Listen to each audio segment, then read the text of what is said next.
Veronica Harris Show. I'm your host, Veronica Harris, and I have my co-host, co-pilot. What else are you today? Co-author, co-MVP. Co-author. Okay, so he's added a new title, co-author, co-MVP, Gregory Harris.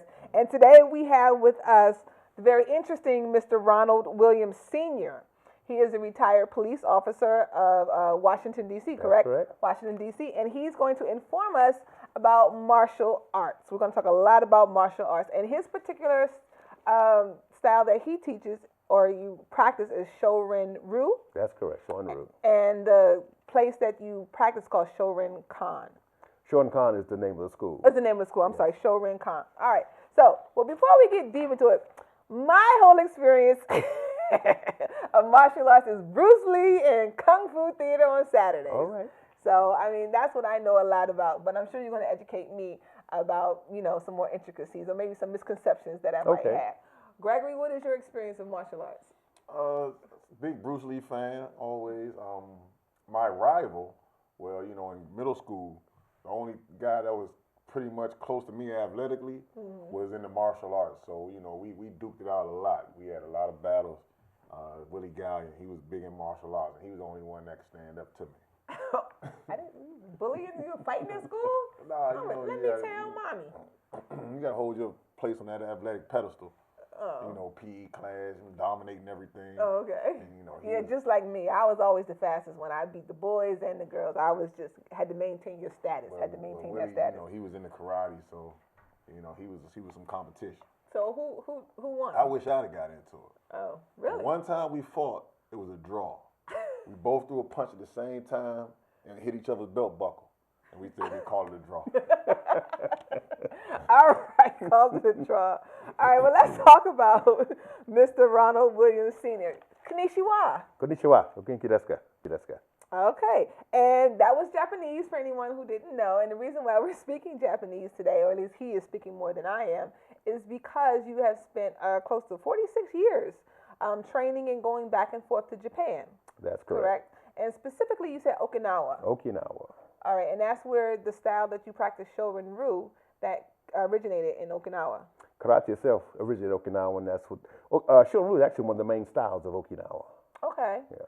All right. So tell us, for most of us, I believe that Japan and Okinawa were all the same. So, but you said governmentally they are, but culturally they may not be the same? Now, two separate cultures, two separate entities. Even elder Okinawans have a separate language they speak called Hokkien. But different altogether. We find Okinawa people are more of a homely, warm, friendly people, and we look at the Japanese being more professional, kind of upright. Okay, Yeah. well, interesting. So as we learned from your bio, 46 years training in martial arts. That's a long time. Long time. You hold a 7th degree black belt in Shorin-ryu. That's correct. Correct. And you also have a 5th degree black belt in Taekwondo, although you don't practice Taekwondo as much as you used to? Not anymore. Difficult. Taekwondo kicks were up here. Shorin-ryu kicks down here. Much easier. Much easier. All right. And you also have a 7th degree black belt in Okinawa. Kobudo. Kobudo is the weapons of Okinawa. What's interesting about that fact there, the organization I belong to, the Shorin-ryu Shorin-kan, 2 years ago, I became the first American to be promoted to Kiyoshi Nanadan, master teacher in weaponry in that organization. All right, yes, because it did say right here, Renshi Rokudan or Kiyoshi Nanadan. Yeah, Renshi Rokudan was the rank and title I had prior to being promoted to the next level. Okay. Which you go from Renshi to Kiyoshi. Renshi is a advanced teacher. Kiyoshi is a master teacher. All right.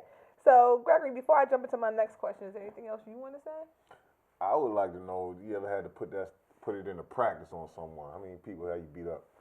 Actually, one time on the police department, a gentleman was acting a fool. I tried to get him calmed down. He grabbed me in the collar. I grabbed him, swept his feet from under him. He went down on the ground. I handcuffed him. 99% of the time, I diffused that fight verbally.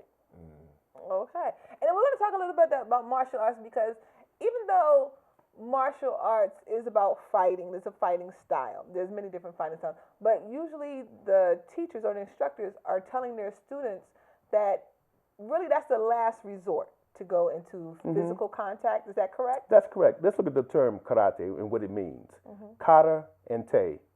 Kata means empty, te means hand. Empty hand. Yes. And we look at when you extend your hand out to help someone, it's normally an empty hand to help them or to shake their hand. So karate is all about helping people. Oh, okay. Yeah. All right. So helping people, I know we say, let's continue on that. Helping people, we know there's the physical aspect, maybe the mental discipline, but what else does karate do to help people? It helps people develop life skills. When we look at the things we do in our everyday life, how we treat people, how we talk to people, respect for our parents, all these things here is part of the karate training within itself. Okay, and you've actually segued into another good point when we talk about the concepts or the helping people out through their everyday life of concepts and principles that people want to live with. Your philosophy on life is called, your philosophy of life is based on a commitment to excellence. That's correct. You want to explain a little bit more about that? That commitment to excellence means that we put 100%, 110% in everything that we do from every angle, every aspect of it. So there may be something that someone may have a problem getting themselves indoctrinated to do. So we encourage that person to keep them uplifted and encouraged to whatever. I like the saying that Jesse Jackson said, that if the mind can conceive it, you can achieve it. Right. It's the same principle that we put into our young people that we teach. All right, and you did have a long career teaching young people. You used to be, before you retired, the chief instructor and founder of the Metropolitan Police Boys and Girls Martial Arts Association. Oh yes, that was a fantastic journey. Yeah, teaching kids from age 4 up to age 18.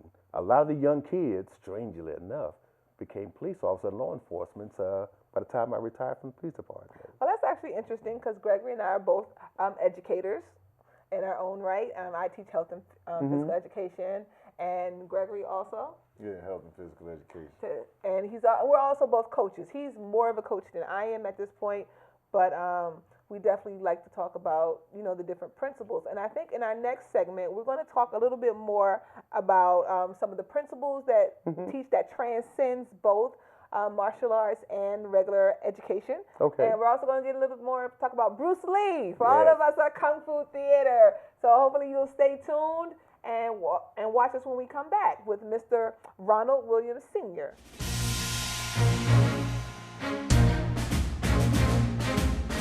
Morning, Gary. We are GetSchooled.com. You want a college education, don't you? You know you do. That's why we're here. We're free and here to guide you through every step of the way, starting with attendance.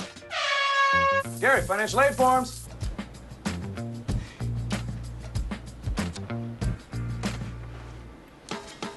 Picking a college, man. You and us. We go together like tacos and Tuesday. And I love tacos. Go to GetSchooled.com.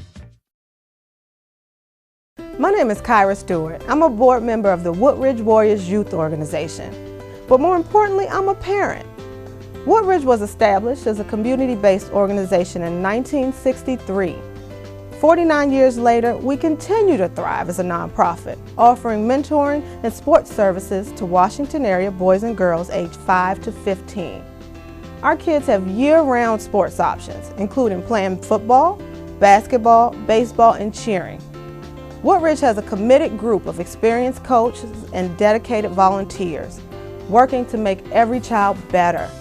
We welcome players at all levels with a focused approach that moves young athletes from beginner to experienced and finally advanced. We've seen our players go on to play in college and professionally, but more importantly, they go on to become successful men and women. The Woodridge community is dedicated to positive youth development. Come and play with us. They said I have troll teeth. That my voice sounded like a possessed baby doll. That no one would ever love someone as stupid as me. That I was fat, ugly. Disgusting. The effect of bullying is potent. We will no longer be the silent majority. Now, when you see online bullying, there's something you can do about it. We're gonna take action with the I. I am a witness. I am a witness. I am a witness. I am a witness. I am a witness, and so are you.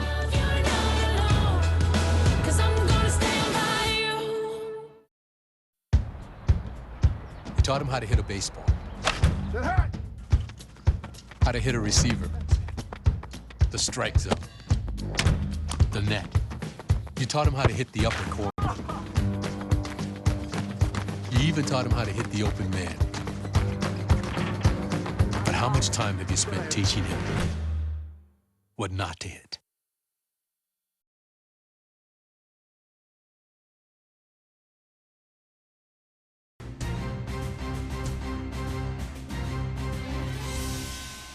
Hi, and welcome back to the Veronica Harris Show. I'm your host, Veronica Harris, with my co-author today, Gregory Harris, and we're here with Mr. Ronald Williams Sr., okay, a very talented martial arts instructor. And right now we want to talk a little bit about training and the different training regimens that you had and your work with young people.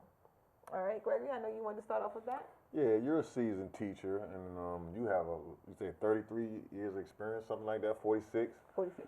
I've just been doing it for a very little bit of time now. So I would like to learn from you all right now. Okay. Dealing with young kids, and I imagine that sometimes, you know, getting into martial arts, you get a lot of kids with discipline problems sometimes. A few questions. One, how long does it take to break habits? What are some of the techniques or tactics you use, you know, to break these kids down and to get them to receive the information? And just talk about, you know, what all goes into, you know, training young kids. Oh, I love that question. My Boys and Girls Club is located in Southeast Washington, dealing with the kids. And Southeast had a bad reputation at that time for the kids. And trying to get them calmed down, the first thing I did, I have them sit down on the floor, turn the lights off, and just have them just sit quiet for 5 minutes. Sit quiet. Then we start, and that calmed them down a little bit. The second thing was getting to know each kid individually, not treat them as a class, but as an individual. So taking the time to talk, know that child by name, know a little bit about that child, and spend some time one-on-one making eye contact, talking to that child. It's almost like in order to get something done effectively, a relationship had to be developed. The relationship was between teacher, student, or senpai and kohai. Senpai being the senior, kohai being the student. Once a relationship was developed, then I can get that child to do mostly anything. It got to the point that we had such a relationship with the child, if the child would act up, the parent would say, I'm going to tell Sensei Williams on you. So that was the foundation, developing that relationship with the child. And we also turned our young kids into young student teachers as well. Really? Yeah. Oh, very good. Well, a lot of what you said I can definitely relate to, because in my teaching practice, one of the first things that I do is I make it a point to learn their names, first and foremost. I'm not going to say, hey, you girl, no. What's your name? You know, I'm going to find the name. And the second thing that I do, first day, I always have them do an autobiography. Because I tell them that I don't know you, but I need to know you. Because this is the way I'm going to help develop the class that's going to be more focused around you. And talk. And I find that when I'm teaching, I will talk about subjects or their hobbies, things, and I'll bring it out of the blue, and they'll look at me like, oh, you just, Ms. Harris, yes, I read these things, and I get to know you in this relationship. And when I was coaching, one of my things that I did is I always had a meeting.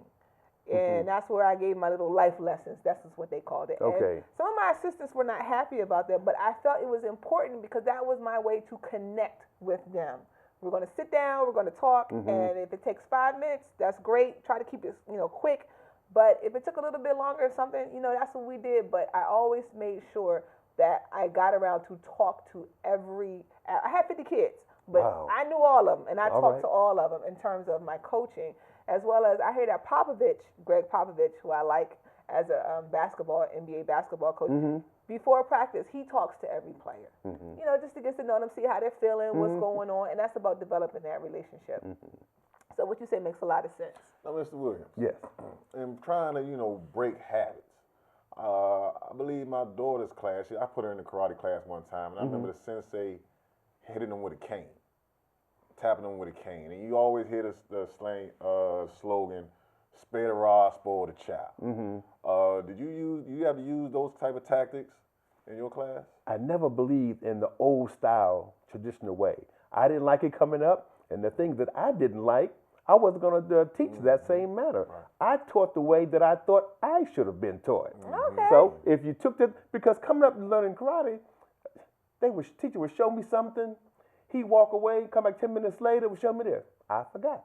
I just showed you 10 minutes ago. So he got upset with me. So that made me become patient. And I hadn't used all those tactics there. operating outside the box, outside of the traditional way that karate is taught. I take the time and get on my knees and talk to that individual and show them this is what I need you to do. But the tapping the hands, give me 50 push-ups, I didn't like it as a student, and I don't do it as a teacher. Okay, very good. Now, you mentioned a great point. You said outside the box, traditional outside.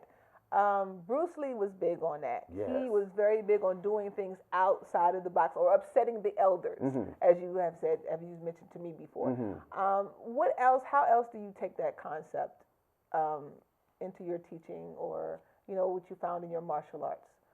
Well, the way I take it, I look at the way that I'm taught while I'm in Okinawa. I get back to the U.S. and I look at ways that I can improve to make that move better. Now, they may show me a particular technique that has 5 movements in it. I said, I can get that move done more efficiently doing 3 moves. And so I break it down to 3 moves, be more efficiently. But by them looking at it, they don't know that I made the change. So I made the adapt and how it works for me. And when I teach, I look at the size of the individual, the weight, the structure, and teach according to that. So everything I do, I teach based on concepts and principles all the time. And I'm always looking for ways to make it better. And when I teach, I tell the students, particularly black belts, have your mind always in a state of evolving on everything that you do. So if I teach you something, a technique, and you come back next week and you show me something else different, that's great. Now you can add that to what you've already been taught. Very good. Very good. So that's, I find that very fascinating. As a teacher, definitely something that can be used, carry over into the educational, just regular school education, ways of teaching too as well. Do you find that martial arts transcends, or can, not necessarily transcends, but can be incorporated into traditional education practices? Well, let's look what happens in Korea, Japan, Okinawa. Martial arts is a part of the school curriculum, big in school. Really? As a matter of fact, it's mandatory. Even with the police departments, it's mandatory to take martial arts. So it's a big part of the school training altogether. And the two go hand in hand, I believe. And here we have, politicians trying to get rid of physical education in the classroom. So, if it's something that's a big part of the culture over there and it's part of the educational system, then why can't it be such as here too? Like, why are we trying to get rid of it? I understand reading and writing and science, that's all great. We need that, and that's very good.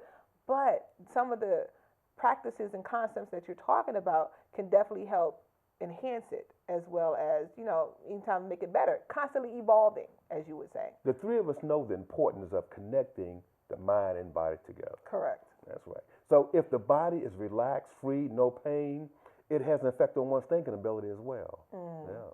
Very good. Anything that you wanted to say, add on that? Because you had a question. I'm thinking about what you were saying, how you cut the lights off, and I'm imagining doing that with my class. And as soon as the lights go off, I know I got kids, making farting sounds and clearing their throat, doing everything just to be disruptive. Did that happen with your classes? And if so, how'd you deal with it? Well, before doing that, had to lay down the foundation of how things are going to be done. I'm an easygoing teacher, but a firm and strict teacher at the same time. Let them know what I will not tolerate and what will happen if you violate my rules and regulations. You sound just like me. You got to lay down that foundation. That's right. You got to lay it down, because if you don't have that foundation, you cannot build a house on a weak foundation. But I think if you let students know what you will tolerate or what you won't tolerate, they'll step up and they'll do what you need them to do. And instead of getting physical, I would normally get nose to nose, eyeball to eyeball, in a soft, firm tone, and tell them what I expect of them. And this is what you will do. I call it the 2 choices. I give you 2 choices. I say you can either do it this way or you can either do it that way. Which one do you want? Usually, they didn't want any of my choices. But anyway, this has been a very fascinating conversation. It's been a very good conversation. I learned a lot. You learned a lot? Yeah. I learned a lot too. So we want to talk about, this part is the What is Veronica Thinking portion of the show. And this is how we wrap up. And it's usually about our life lessons. And then in honor of you, we want to talk about today's life lesson. It's going to be like water. I know Bruce Lee was big on that. That was one of his famous phrases, was to be like water. So when I like to tell people, when you be like water, you need to be flexible. You need to be adaptable. You know, when things happen, you can't get upset. If you ever think about water, water is a very strong substance. It can go through rocks. It can go through sand. It's able to carve out the Grand Canyon. You know, that was over time through water, wind, and erosion. But water. So if you can be like water, and again, be adaptable and ready to overcome or deal with any situation that comes up to you, you will be successful in life. You will be because nothing stops water. No. No, nothing. You can put whatever you want, but nothing stops water. Water will find a way. Water will. Yeah, there you go. Find a way. Water will find a way, and we should all be able to find a way. That's where the cliche came from. We use all the time. Go with the flow. Go with the flow. Find a way. Water will always find a way. So be like water. Our little, what do you call your students in martial arts? What's the name? Well, I don't use the term of Kohai Senpai. I just simply call them by their name or whatever nickname I may give them.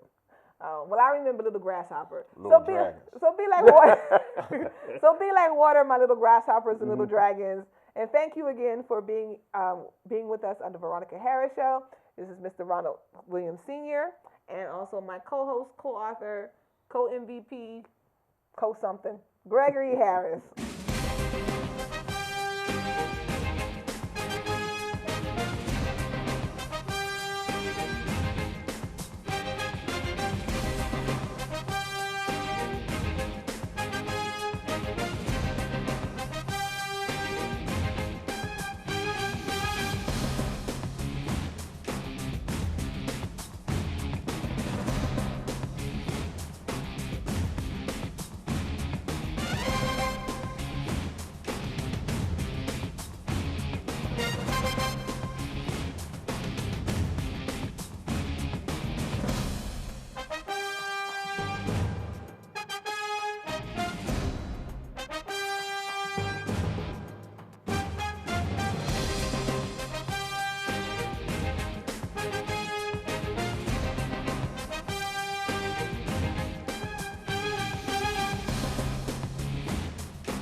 Veronica Harris here at the Veronica Harris Show, and by my side is her co-host, Gregory Harris, also her little brother. And today we have Mr. Ronald Williams Sr., martial arts instructor extraordinaire. Konnichiwa. Konnichiwa. Genki desu ka? He always gets me with that. In case anybody did not know, that was Japanese that we were speaking. But Mr. Williams has 46 years training in martial arts. He's a 7th degree black belt in Shorin-ryu and a 5th degree black belt in Taekwondo, although you have stopped training in that. That's correct. And you're a 7th degree black belt in Okinawa Kobudo. Yes. And what I found is very interesting, you were, until 2002 when you retired, the chief instructor and founder of the Metropolitan Police Boys and Girls Martial Arts Association. That's correct. Is that association still going on? No, it stopped when I retired. A lot of the youngsters went on to, they got grown, started doing other things. Some married, some have kids and leading productive lives. Oh, well, awesome. But every now and then we still have a reunion coming together. Okay, have a reunion. All right. Now, we did say that you are a 7th degree black belt and Shorin-ryu. However, we have learned, or doing some research, we learned that there's more than just the black belt. There's more degrees. How many total degrees? In the Okinawan system of karate, there are 10 degrees. And that title would be called Hanshi Judan. Ju meaning 10. Now, you are also an instructor, correct? That's correct. And because of that, you have a red and white panel belt. That's right. Correct. And did I say that correctly? Panel belt, red and white? Yes, that's right. Okay. And you are known as the Kiyoshi Nanadan? Kiyoshi Nanadan. Okay. All right, awesome. And in order to, and from research, I hear that in order to move up to the other degrees, it's not only the amount of time training, but you also have to have the years. Years and age for Years and maturity age. level as well. Now, usually when I hear years and age, I'm talking about retirement. Like, do you have the years? Do you have the age? And I'm like, at 65, it's time to retire. But usually it's not until 65 that you can get another degree of belt. What degree is that? When you get up to the high rank of Hanshi Judan, we're talking about at least 65 years old. And if you're 50, you're considered too young. You're too young, young buck. You're a young buck. Okay, because they believe in maturity. Maturity, that's right. All right, awesome. And you said instructors tend to teach until they die, literally? That's right, between the age of 95 and 100. Right. And research has also shown, because I am a health teacher, that the country or island that has the most life expectancy, the longest life expectancy, is in Okinawa. You know, that's right. And you said they have the most centurions? Yeah. In the country, in the world, rather. Okay, well, awesome. So that's a little bit about you. Gregory, did you have anything you wanted to chime in before I get into the questions? You rushed out before you run out. So ain't no need retiring at 65. You probably want to retire, don't you? Yes. No, I'm do like the showmans do. I'm going till I'm 95 or better. You rushed out before you run out. Remember that. Okay. All right. Well, we're going to move on. So not to be rushed out, but we're going to keep running because we got some things to cover. We first want to know, okay, how did you get started into martial arts? And did you always practice Shorin-ryu? Like most young kids, we were affected by Bruce Lee. We made our homemade nunchucks by taking mama's broom, sewing it off, and putting a rope between two. Okay. Something just fascinating wanted to do. And sometimes we would work with each other, hurt each other, until we found someone that could teach us formally. From that point on, man, the interest just grew tremendously. When I first started, I never dreamed that I would be where I am right now in the martial arts. As the years went on, the desire and passion just grew and grew and grew. When did you first go to Japan? Because you said, but 46 years training going back and forth between Japan and Okinawa. Now, it's 46 years training altogether in martial arts. Okay. I started going to Okinawa, Japan in 1994. Okay. So I've been going every year since 1994. All right. Because prior to that, I was doing Taekwondo. Okay. I want to know, so as you got into it, and I know martial arts, y'all are known for your regiment, your training. What kind of feats of strength were you able to do that you're proud of? Well, back then, I was pretty proud of breaking cinder blocks with my head, you know. Oh, wow. Back then, not some people were doing it. Then after that, I started getting into the combat aspect of it. And I came up with a theory, and coming out of the realm of the traditional training, I had a concept. I said, I can take someone and I can train them for 6 months straight, and I'll have them be able to take on any black belt in the city. You want to take up that challenge? No, I don't want to hit no black belt. 6 months though. Yeah, and I did that. A young man by the name of Marvin Lee. I started training Marvin Lee when he was 15 years old. He's 48 now, and we still train together. Nice, awesome. So you find that in martial arts, you do develop those long-standing relationships? Absolutely, absolutely. All right, awesome. So now, you're not just a martial art instructor extraordinaire. You were a police officer as well. For 30 years. For 30 years. And so you just recently retired, correct? I retired May 2nd, 2002. Oh, you know that date real well. Yes, I did. So what made you decide to become a police officer? And you were a police officer here in the district. That's right. Yes. Wow. I became a police officer because as a young teenager, having my hot rod Mustang at age 16, I was being harassed by the police in Maryland. I mean, racial tension was high during that time there. And I remember them pulling me over, you know, and some of the names I was called, impounding my car.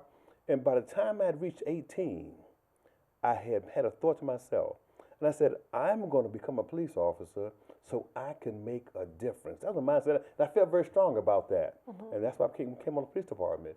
I worked the streets, worked all type of assignments, so I got assigned to the Police Boys and Girls Club, and had a great impact on a lot of young kids. So it was a vision that turned into a dream.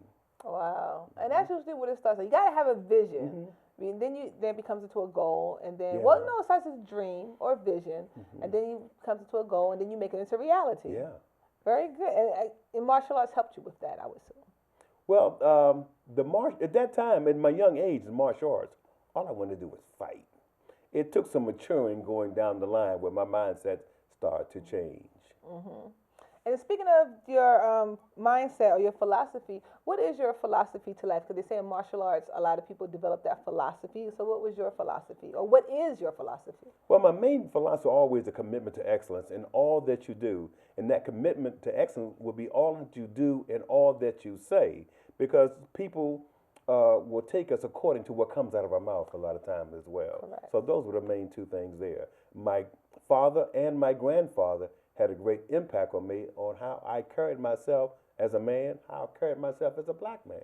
Okay, well, we're going to hold it right there because according to your grandfather, according to research, was very famous here in the District of Columbia, especially as it comes to education. So we definitely want to get into that in the next segment, and we definitely want to educate our listening public or our viewing public as to what your grandfather actually did here in the District of Columbia. So we're going to look forward to that. All right. So in our next segment, we're going to talk more with Mr. Ronald Williams Sr., martial arts instructor extraordinaire. All right.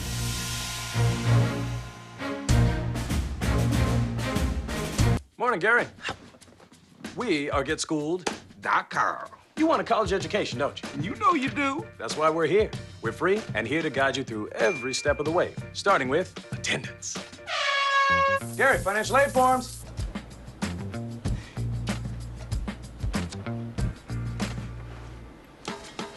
Picking a college, man. You and us. We go together like tacos and Tuesday. And I love tacos.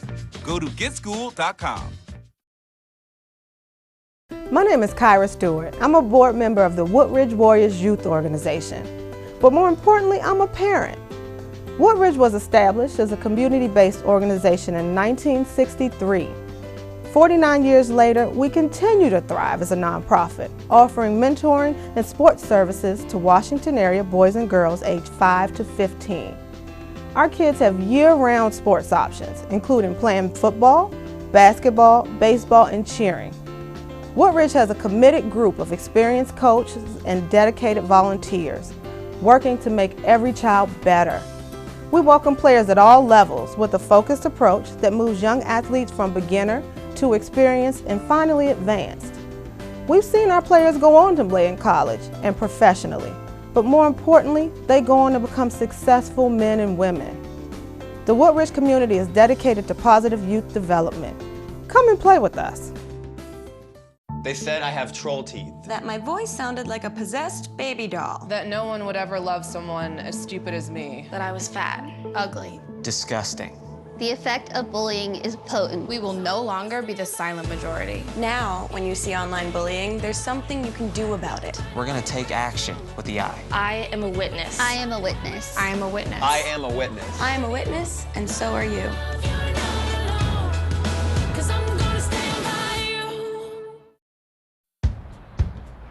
You taught him how to hit a baseball, how to hit a receiver, the strike zone, the net. You taught him how to hit the upper corner. You even taught him how to hit the open man. But how much time have you spent teaching him what not to hit?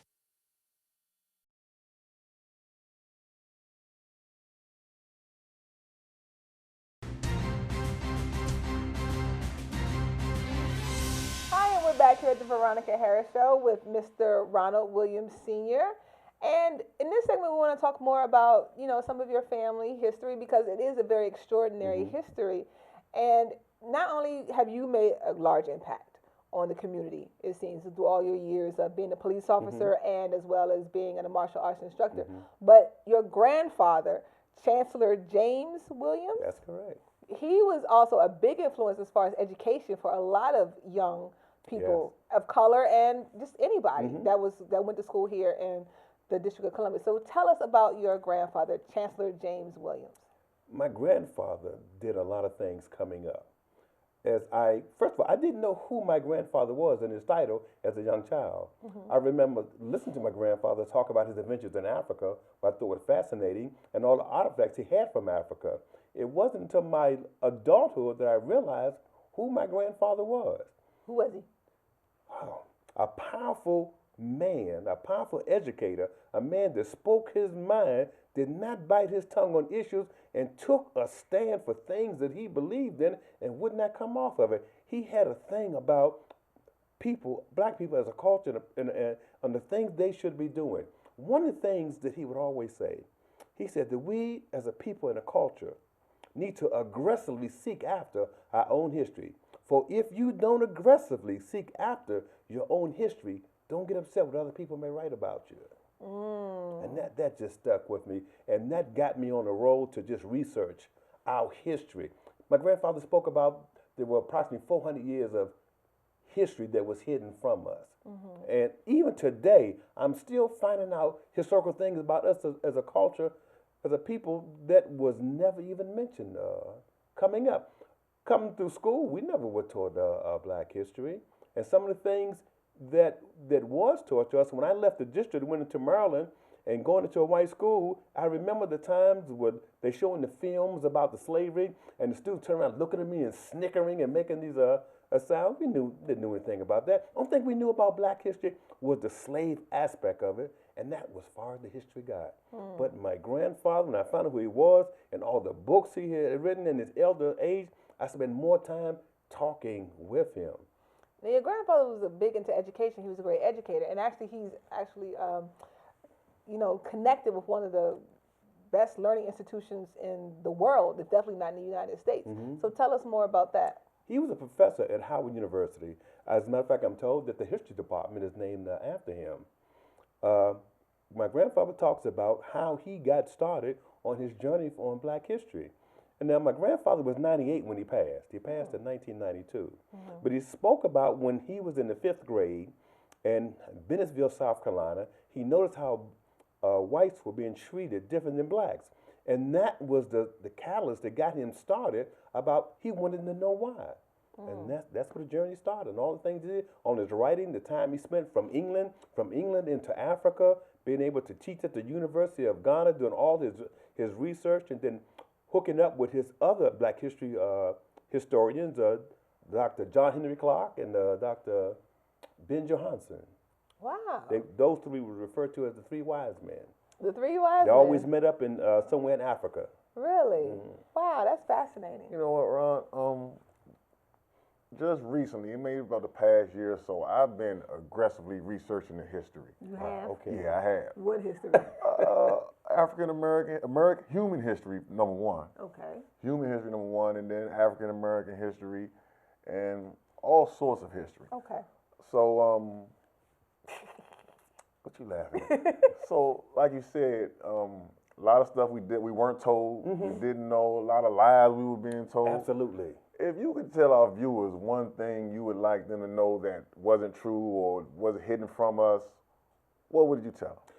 The one thing that all the information that I come across, that there was fantastic information, but there's one that stick out in my mind more than anything.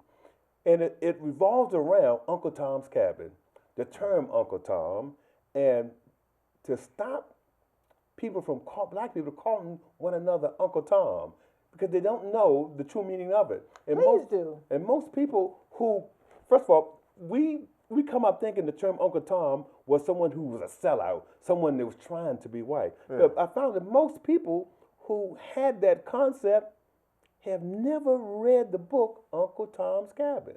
Right, which was written by Harriet Beecher Stowe. Harriet Beecher Stowe. That's correct. You know, actually, she's related to us some kind of way. Oh. Yeah. Wow. I'm going to talk to Mommy about that. But if you read the book, you will see who Uncle Tom actually is. Now, we look at the term Uncle Tom's Cabin. Let's look at the word cabin first. His cabin was a place of sanctuary where he would hide slaves, he would teach them how to read and write, and he was a Christian as well. So always read the Bible to him.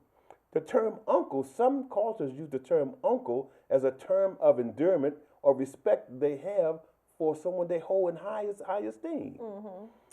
Uncle Tom was a person that really didn't tolerate a lot of stuff. Uncle Tom, he would help slaves escape from the plantation. Really? And what happened to Uncle Tom, there was 2 female slaves that he helped escape from the plantation. 2 trustee slaves told on him. His master, Simon Legree, found out. They hung Tom up in the slave, and Simon Legree just whipped him they cut his skin all up. He was trying to break his spirit. He said, I'm going to break your spirit and your faith. Uncle Tom told him, you can kill my body, but you can't kill my soul.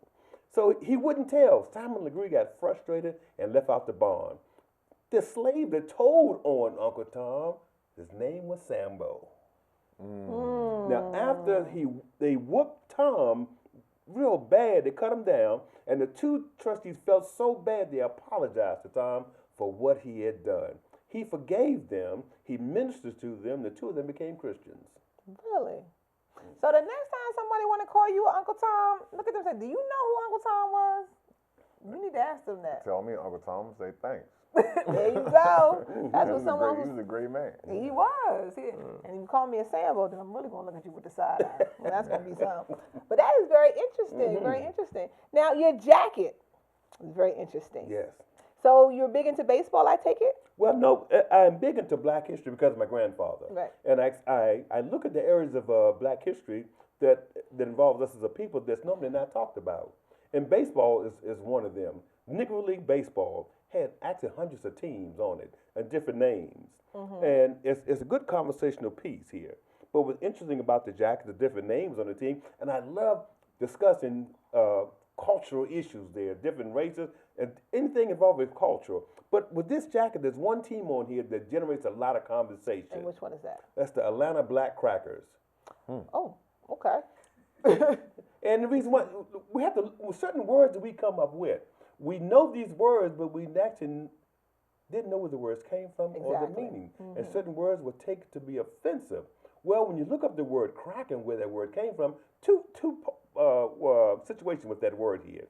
We're told that the word came from the time of slavery, when the slave master would use his whip and it would crack. And so the slave starts calling, here comes a cracker, which basically translates to being the boss. Okay. Oh, so that's where that came from. Yeah, okay. So and then we also found out that years later, down the states of Missouri and the area of Mississippi, the whites had their own baseball league. They called themselves the Georgia Crackers, the Mississippi Crackers, the Missouri Crackers. So it was a name that they used themselves. Oh, so be called the cracker meant you were the boss. Yeah. So we call somebody see, I can't be calling them the cracker the boss. But that just shows you how over time it had become a derogatory term. Yes. Same with Uncle Tom, how it became derogatory over the years. And even today, there are teams in Atlanta that still use the name Atlanta Black Crackers, historical. But so many words that are used out here, we don't know the meaning of the words, phrases, or even situations. Now, just real quick, we talk about words, and the N-word is a big thing. And you say, well, we don't know the meaning behind the word. Well, if you talk about the N-word, if you look up in the dictionary, it means to act ignorant or to act in a derogatory fashion. So anybody could technically be the N-word based on how you're acting and your behavior, if you were to go by the dictionary meaning. But when we say, like, for instance, the crackers, and that meant to be the boss. Now, I don't mind being called the boss at any time. You can call me the boss all the time. So if you want to call me a cracker, go ahead, because that means I'm the boss. But when we say how words have meaning and how they affect people, I guess to still call somebody a cracker, I guess that just would not be. Well, is it being too politically correct, or? It wouldn't fly today because society has been indoctrinated to the negative connotations of that word, so it wouldn't go over too well at all. But it's good to be educated about that particular word, and when the time comes, sometimes we can educate people on certain words and the true meaning of the word itself. Because I always felt that things, inanimate objects, really aren't good or bad. Like they say money is the root of all evil. I said money is the root of all nothing. Money is just a tool. It's the value that we place upon it, or it's our perceptions that we have about it. So that's why I say don't take anything personal. Because if someone calls you a name or they want to say different things about you, like what are they really saying? Are they talking about you, the person, or is it just something that they ascribe to you? And if you don't believe in that, then there's no need for you to get upset about that. Absolutely. Sometimes we give these words and phrases, we give them too much power. And we take that power away from these words and phrases by not allowing them to have that emotional impact on us at all. Right. I mean, I'm still not going to go around calling people the N-word, but I'm just saying it has no meaning to me. It doesn't faze because me. I give it no value. Yeah. Right. It's the value that we give things that makes a difference. Well, Mr. Williams, this has been an extremely interesting conversation, and we definitely have to have you back, talk more about baseball and learn more about, Gregory, what is it you want to learn more about? About the history of, you know, martial arts, more of that history, because I know this came from real ancient civilizations, and they have a lot of knowledge and a lot of secrets that, you know, I would like to hear about. Are you trying to learn their secrets? Oh, yeah. Trade secrets? Oh, definitely. Spy? Definitely. KGB? Spy. No, not spy. Knowledge. Knowledge that everybody should have. Not like somebody trying to spy on it. Everybody needs the knowledge. You sure? Okay. Well, we definitely want to have you back because we're going to talk definitely about baseball. We're going to learn more about those secrets, that knowledge, and we're going to help educate ourselves and educate our viewing audience out there. So we look forward to you coming back. You're going to come back, right? Absolutely. All right. Well, thank you. All right. Well, this has been a great conversation. Absolutely. And of course, we come to this part of the show where we call, What is Veronica Thinking? And today, What is Veronica Thinking has to do with words and the power of words. We're at this part already? We are at this part already. The end already? Are you ready? I have some more stuff to talk about. Well, all right, later then. All right. Well, this part is about the power of words.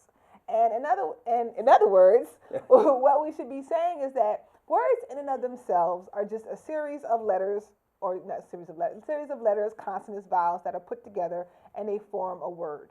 But they really have no meaning. It's the value that we give to them.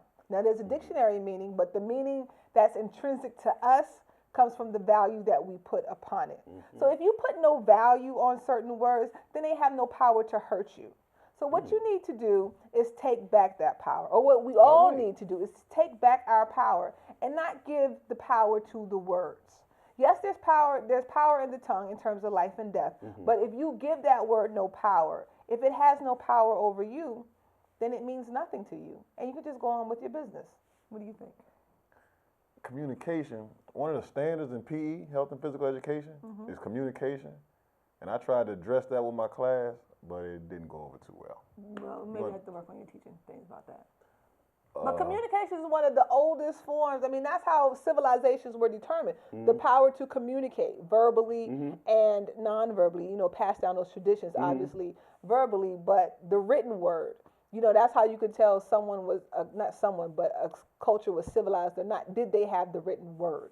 And when they felt like if a culture didn't have the written word, then perhaps you weren't as civilized. But again, the power, you know, take back your power. Don't let words define you. Yeah, and I was trying to tell that to a 5th grade class, and I'm like, you know, a donkey is the same as a...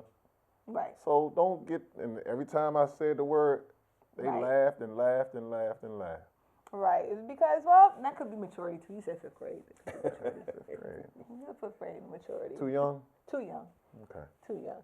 But anyway, we'd like to thank Mr. Ronald Williams, Sr., martial arts instructor extraordinaire, for spending time with us and telling us about his style, Shorin-ryu, and tell us a little bit about his history, which I think now I'm going to want to read more about Uncle Tom's Cabin, I think, and learn the more true history about that.